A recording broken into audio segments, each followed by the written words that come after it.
রাজনৈতিক ইসলামপন্থী ডানপন্থী সমস্ত শক্তি এক প্ল্যাটফর্মে এসে বলি, ইসলামের সুমহান স্বার্থ রক্ষায় আমরা এক হতে চাই, মুসলমানদের মৌলিক দাবি আদায়ে এক হতে চাই, বাংলাদেশের স্বাধীনতা রক্ষায় এক হতে চাই, ইসলামী রাষ্ট্র বানাতে এক হতে চাই, সারা বাংলাদেশ কোরআনের রাজ কায়েম হয়ে যাবে, কোন শক্তি তা বাধা দিতে পারবে না, পারবে না, পারবে না।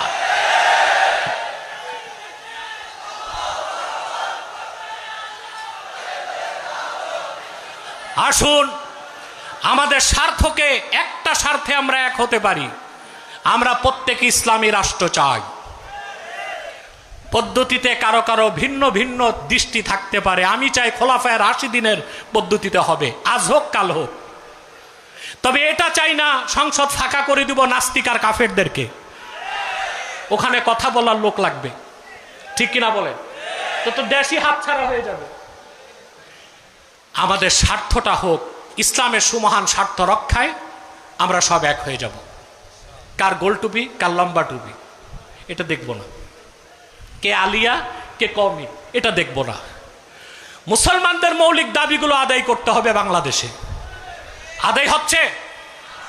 সুদীর্ঘ 50 বছরের দেশ স্বাধীনের পর থেকে আজ পর্যন্ত যারাই ক্ষমতায় গিয়েছে, মুসলমানের রক্তে পা দিয়ে ক্ষমতায় গিয়েছে, ইসলামের স্বার্থ রক্ষা তারা করে নাই, জাতির সাথে ধোঁকাবাজি করতে 50 বছর।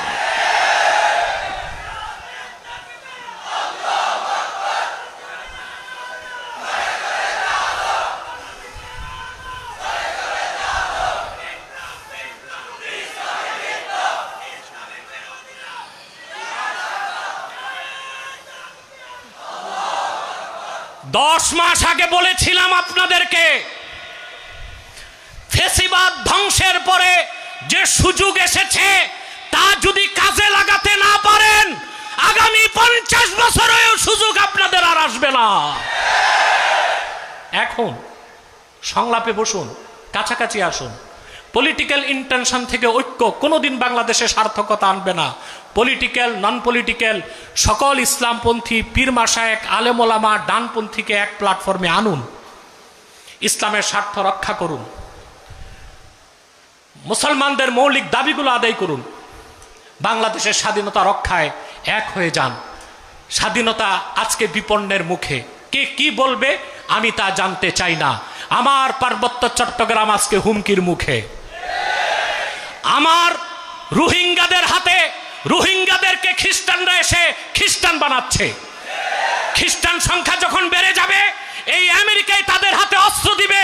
পার্বত্য চট্টগ্রাম, কক্সবাজার, উখিয়াকে বাংলাদেশ থেকে বিচ্ছিন্ন করার চেষ্টা হবে। এক সাগর রক্তের বিনিময়ে তা ঠেকায় দিতে হবে।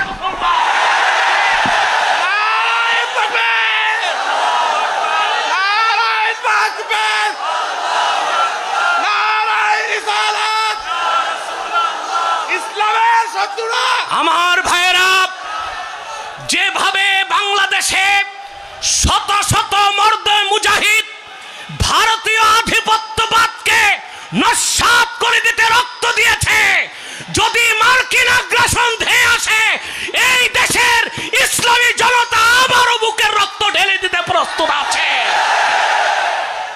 মানবাধিকার সংস্থা করার আর জায়গা পায় নাই, বাংলাদেশে করছে। গাজায় করো,